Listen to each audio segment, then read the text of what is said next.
Are you there? Pada suatu hari di sebuah sidang publik, detektif Karin akan memberikan testimoni tentang awal mula keterlibatannya pada kasus yang menggemparkan ini. Dimulai pada tanggal 15 Mei. Pada hari itu, seorang penulis bernama Joe Power menjadi viral karena tulisannya yang menghina perempuan disabilitas. Internet dibanjiri respon negatif dan banyak kecaman serta ancaman datang kepadanya. Dalam berita itu juga diperlihatkan kawanan lebah robot dilepaskan untuk kedua kalinya guna menyeimbangkan kehidupan ekosistem di dunia. Karin mendapatkan panggilan pada malam hari saat tengah menonton berita tentang bagaimana Tas, seorang rapper terkenal, menghina seorang anak kecil sekaligus penggemarnya di acara live TV. Di lokasi kejadian, Karin bertemu dengan Blue yang menjadi partnernya dalam penyelidikan ini. Joe Power ditemukan meninggal dunia dengan tragis di apartemennya. Suaminya ditemukan dengan luka sayat di perut, namun masih selamat dan berada di rumah sakit untuk perawatan. Keesokan harinya, dari hasil wawancara suami Joe, ia menceritakan kalau malam itu tiba-tiba Joe berteriak kesakitan dan membenturkan kepalanya sendiri ke meja. Ia lalu berusaha menghentikan istrinya ini, dan itu sebabnya ia mendapatkan luka sayatan di perut. Kejadian selanjutnya tidak akan pernah ia lupakan. Joe menyayat lehernya sendiri dengan pecahan botol wine.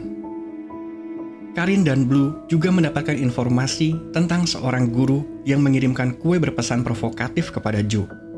Tak hanya itu, guru ini juga memposting tweet dengan hashtag #DeathTo@JoePowerWriter. Tapi ia menjelaskan kalau hal tersebut hanya sebuah permainan hashtag lucu-lucuan yang ada di internet. Ia memang tidak menyukai Joe, tapi tidak pernah terlintas di pikirannya untuk benar-benar membunuhnya. Dan kue yang dikirimkan pun setelah diperiksa ternyata tidak memiliki kandungan yang berbahaya. Kembali di kantor, Nick memberi kabar kalau hari itu sosial media ramai dengan tweet dan berita tentang Tas yang menghina penggemarnya di acara live TV semalam. Dan malam itu, selesai konsernya, Tas tiba-tiba terjatuh di lapangan parkir dan berteriak kesakitan. Ia pun segera dibawa ke rumah sakit. Namun saat dilakukan MRI,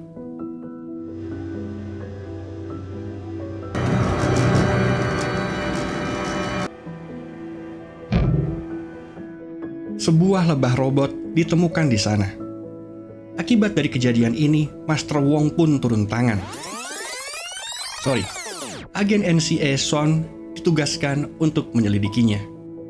Keesokan harinya, hari ketiga penyelidikan mereka, Karin dan Blue datang ke laboratorium otopsi. Penyidik di sana menjelaskan kalau ia menemukan lubang dari telinga Joe hingga ke otak, dan ia menemukan lebah robot di sana. Robot itu menggali lubang dalam kepala Joe, dari rongga telinga hingga sampai ke titik pusat rasa sakit di otaknya. Dan rasa sakit yang diderita di luar skala yang bisa dibayangkan. Orang yang merasakan ini akan melakukan apapun untuk menghentikannya, termasuk memotong lehernya sendiri. Dikarenakan temuan tersebut, Karin dan Blue mendatangi sebuah pusat penelitian yang mengembangkan dan memonitor robot-robot serangga ini. Mereka disambut oleh Vanessa dan Rasmus, yang kemudian menjelaskan kalau perusahaan mereka mengembangkan teknologi ADI guna mencegahnya kepunahan serangga yang dapat berpengaruh pada kehidupan ekosistem di seluruh bumi. Lebah ini bahkan dapat berkembang biak dan membuat sarang sendiri, sehingga dapat menyebar secara mandiri. Walau begitu, mereka mengontrol dan memonitor setiap lebah dari pusat kontrol mereka, sehingga mereka agak kebingungan dengan informasi bahwa lebah mereka terlibat dalam sebuah kasus pembunuhan. Mereka menjelaskan kalau hal tersebut sangat sulit dilakukan, karena harus melewati sistem keamanan mereka dan mengambil kontrol dari lebah-lebah yang mereka miliki. Namun dari hasil penyelidikan mereka, pada malam kejadian didapatkan satu lebah yang ada di sekitar rumah Joe Power mengalami malfungsi dan bergerak sendiri di luar alur yang seharusnya. Rasmus mengatakan untuk dapat melakukan hal tersebut, orang itu harus punya kontrol dan berada dalam radius 20 meter dari lebah yang dikendalikan. Dia berjanji akan membantu penyelidikan, tapi tentu hal tersebut memerlukan waktu. Kembali di kantor, Karin dan Blue mendapatkan kunjungan dari Son. NCA sekarang bekerja sama dengan mereka untuk memecahkan kasus ini. Sean menunjukkan lebah yang mereka temukan dari kepala tas. Karin lalu tersadar kalau kedua korban memiliki satu kemiripan. Mereka sama-sama sedang dibenci oleh netizen. Hasil penelusuran Blue menunjukkan kalau Joe dan Tas mendapatkan banyak kecaman di internet. Dan dalam kasus keduanya, banyak orang yang memposting foto disertai hashtag #death2. Dan saat Blue menelusuri hashtag tersebut, ia mendapatkan kalau hashtag itu dimulai dari akun robot yang memiliki foto profil lebah robot. Lebih dari itu, setiap tweet yang dikirimkan oleh akun tersebut berisi sebuah video bagaimana game ini bekerja. Game ini disebut game konsekuensi, di mana orang yang terbanyak di-post dengan hashtag #death2 akan menjadi pilihan target yang akan dibunuh setelah jam 5 sore setiap harinya. Game itu juga akan di-reset setiap tengah malam. Dan sejak diposting, setiap harinya semakin banyak orang yang turut dalam game tersebut. Di hari pertama, 63 orang menggunakan hashtag itu kepada Joe Power. Hari kedua, 223 orang memposting tentang Tas. Dan hari ini, 880 orang menggunakannya kepada seseorang bernama Clara Mitch. Seorang wanita yang memposting dirinya tengah berfoto dengan pose seolah-olah mengencingi tugu pahlawan. Menyadari apa yang akan terjadi, mereka segera mencari informasi dan lokasi dari Clara. Sementara itu, di rumahnya, Clara ketakutan dengan banyaknya hashtag #death2 di sosial media untuk dirinya. Karin menghubungi dan memintanya untuk tetap di rumah dan menutup seluruh jendela sampai mereka tiba. Blue menghubungi Rasmus dan menceritakan keadaan mereka. Rasmus bilang kalau ia telah menyiapkan perangkap agar jika ada orang yang mencoba masuk ke sistem mereka, ia akan dapat mengantisipasinya. Di apartemen Clara, polisi dan pasukan khusus sudah bersiap. Sementara itu, Rasmus mendapatkan ada yang berusaha untuk masuk ke dalam sistem mereka. Dan orang itu berhasil mendapatkan satu lebah yang berjarak 800 meter dari lokasi Clara. Karin segera menjemput Clara dan membawanya pergi. Tanpa mereka sadari, lebah robot yang dimaksud Rasmus tadi tengah mengintai mereka. Setelah perjalanan panjang, akhirnya mereka berhasil membawa Clara ke tempat perlindungan. Sementara Sean menghubungi departemennya di luar, Karin dan Blue membawa Clara masuk. Namun tanpa mereka sadari, lebah robot pengintai tadi ternyata menempel di mobil mereka. Lebah itu masih mengamati Clara dari luar. Rasmus menghubungi Blue untuk memberitahukan kalau ia masih melacak orang yang membobol tadi. Tapi tiba-tiba, ribuan lebah robot menghilang dari pantauan, dan jaraknya sangat dekat dengan lokasi Blue berada. Koneksi telepon mereka pun tiba-tiba terganggu. Rasmus menyadari kalau mereka telah kehilangan kontrol dari ribuan lebah robot mereka.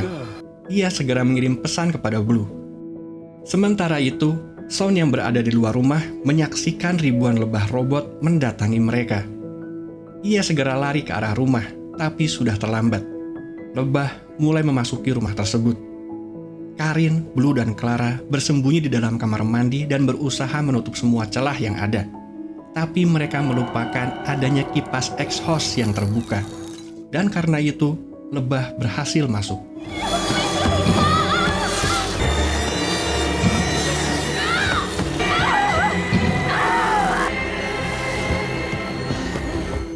Clara pun meninggal dunia. Sepeninggal Clara, lebah-lebah itu hanya diam. Mereka tidak menyerang orang lain selain Clara. Kembali ke persidangan, Karin memberitahukan, walau ia telah banyak melihat mayat sebelumnya, namun ia tak pernah melihat seseorang meninggal di depan matanya. Dan kejadian tersebut sangat membuat Blue terpukul. Mereka melanjutkan penyelidikan di kantor dan mendapati kalau orang itu telah berhasil menembus sistem keamanan mereka dan mengambil alih sebagian besar koloni. Dan anehnya, lebah-lebah itu diprogram hanya untuk menyerang target. Karena mereka berada di ruangan yang sama dengan Clara, tapi lebah-lebah itu tidak menyerang mereka. Mereka lalu berencana untuk melakukan reverse engineering dari lebah robot yang mereka temukan pada Joe Power. Hal itu dilakukan untuk melacak dan mendapatkan informasi lebih tentang orang yang melakukan ini semua. Di hari keempat, berita kematian 3 orang ini telah menyebar. Sosial media ramai membahas tentang hal itu. Sebagian orang sadar dan mengutuk akan kejadian tersebut, tapi sebagian lagi justru senang. Mereka malah menggunakan hashtag tersebut untuk menyingkirkan orang-orang tertentu.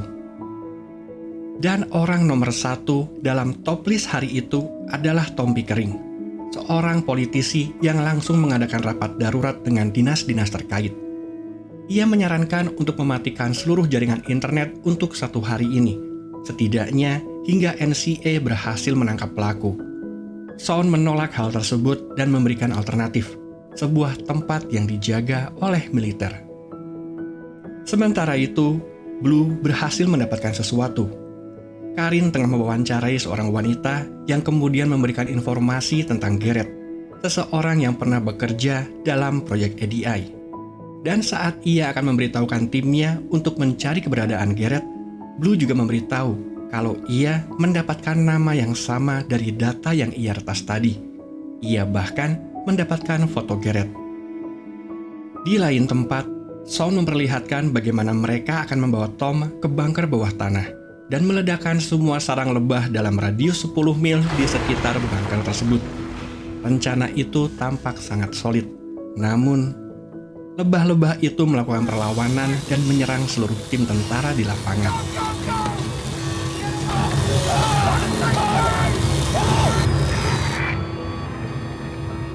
Tak berapa lama kemudian, di kantor Karin, mereka membaca kopi dari manifesto karya Garrett. Pada buku tersebut, Garrett menuliskan sebuah pesan agar semua orang sadar dengan konsekuensi atas apa yang mereka katakan dan lakukan. Karin heran, apa semua ini dilakukan oleh Garrett hanya untuk mengirimkan sebuah pesan moral? Saat semua terdiam, rekan mereka, Nick, memposting hashtag Death to Garrett Scholes. Ia melakukannya untuk memberikan tekanan pada Garrett, seolah berkata mereka telah mengetahuinya. Blue yang sedang memperhatikan foto Garrett tiba-tiba tersadar. Dari metadata yang ia dapatkan, ia berhasil mengetahui lokasi di mana foto itu diambil. Polisi pun segera bergerak mengepung lokasi yang diberikan Blue. Namun saat mereka masuk ke dalam, tidak ada siapapun di sana. Walau begitu, Blue berhasil menemukan harddisk yang terbakar di sebuah tempat pembuangan. Mereka segera kembali ke kantor untuk mengecek isi harddisk itu dan berhasil mendapatkan kode yang digunakan oleh Garrett. Dengan kode ini, Rasmus mendapatkan kunci yang dapat ia pakai untuk membuka jalan dan mengambil alih kembali lebah-lebah mereka. Tapi Karin justru pesimis. Ia merasa Garrett tak akan mungkin meninggalkan sebuah kunci begitu saja. Rasmus dan Blue tiba-tiba terkejut karena mereka menemukan sebuah file yang sebelumnya tidak ada di sana. File itu berisi 387.000 nomor email handphone pengguna hashtag #death2. Semua orang yang pernah menggunakan hashtag ini, datanya telah diambil oleh Garrett. Nama Nick pun ada di situ. Hal tersebut menimbulkan sebuah pertanyaan besar bagi Karin. Kenapa ia mengumpulkan seluruh data pengguna hashtag? Bersamaan dengan itu, Rasmus sudah berhasil masuk ke sistem Garrett dan bersiap untuk mengambil alih kembali. Tapi Karin mencegahnya. Ia tetap merasa Garrett tidak mungkin melakukan kesalahan seperti ini. Ia khawatir jika dengan menonaktifkan sistem tersebut, justru akan mengaktifkan sesuatu yang lain, seperti bagian terakhir dari permainannya. Sesuatu yang berhubungan dengan list email yang mereka temukan. Dan ia mulai menyadari adanya sebuah teori lain. Bagaimana jika semua yang berada di list tersebut adalah target sebenarnya?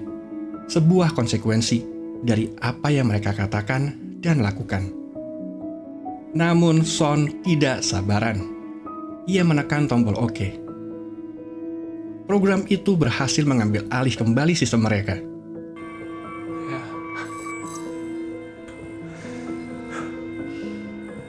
Tapi hanya untuk sesaat. Karena setelahnya, seluruh koloni kembali malfungsi dan bergerak secara bersamaan untuk mengincar target yang sebenarnya. Ya, dugaan Karin benar. Target yang sebenarnya adalah pengguna dari hashtag tersebut. Seolah-olah si pembuat game ingin mengatakan, kalau kau ingin orang ini mati, maka kau juga akan mati.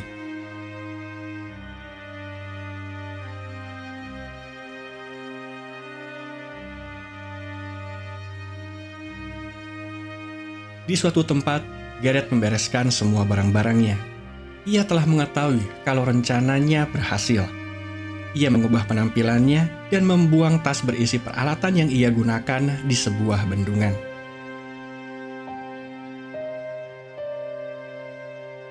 Dari kejadian tersebut, 387.000 orang yang menggunakan hashtag tersebut meninggal dunia. Blue menyalahkan dirinya sendiri atas semua yang terjadi. Ia mengundurkan diri, dan sejak saat itu, Karin tidak mendengar kabar apapun darinya. Sampai 4 bulan kemudian, mereka menemukan barang-barang dan surat dari Blue di pantai. Blue membunuh dirinya sendiri karena tak kuat menanggung rasa bersalah. Persidangan publik ini pun selesai, dilanjutkan dengan mendengarkan kesaksian dari Son. Di luar gedung, Karin menghadapi banyaknya orang yang protes dan marah atas kejadian tersebut. Sementara itu, Gareth tengah menonton siaran langsung persidangan tersebut dari suatu tempat. Ia terlihat puas dan pergi dari sana. Namun tanpa ia sadari, seseorang tengah memantaunya. Blue ternyata masih hidup, dan ia mengirimkan pesan singkat kepada Karin. Karin yang menerima pesan itu hanya tersenyum kecil lalu menghapusnya. Seperti permainan yang ia buat, tentunya Gareth tak akan pernah lolos dari konsekuensi atas perbuatannya. Terima kasih sudah menonton sampai di sini. Sampai jumpa di alur cerita film selanjutnya. Salam.